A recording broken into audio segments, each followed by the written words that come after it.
April hingga Mei 2023 diperkirakan memasuki musim kemarau.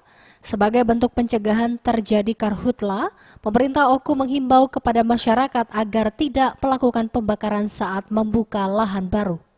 Edukasi ajakan ini terus disampaikan dan mengharapkan dukungan dari masyarakat serta petani untuk dapat mematuhi himbauan tersebut. Dalam hal ini, pemerintah tidak hanya memberikan himbauan semata, bahkan juga diberikan solusi untuk petani. Pada saatnya, ke depan pemerintah akan menyiapkan alat berat yang dapat dipergunakan petani yang hendak membuka lahan pertanian.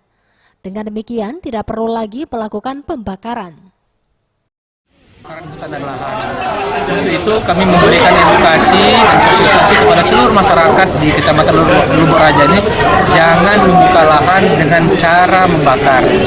Kalaupun dengan sangat terpaksa harus membakar, jangan terlalu banyak, tapi buat per spot, ya, sedikit-sedikit supaya tidak melebar kemana-mana. Dan kami juga nanti ke depan akan memberikan bantuan berupa alat-alat berat supaya nanti mereka bisa menggusur terutama tanaman-tanaman di lahan itu supaya bisa tanpa menggunakan pembakaran lahan. Sebelumnya, manajer Pusdalops BPBD Oku Gunalvi menjelaskan, berdasarkan hasil pemetaan, di Oku terdapat 7 kecamatan sebagai daerah rawan karhutla.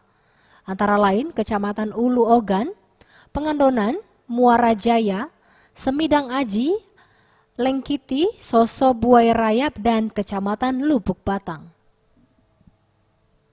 Daerah-daerah ini masih banyak lahan pertanian dan perkebunan milik masyarakat yang mudah terbakar saat musim kemarau.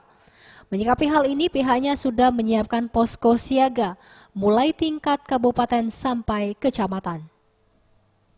Bagus Mihargo, Sriwijaya TV.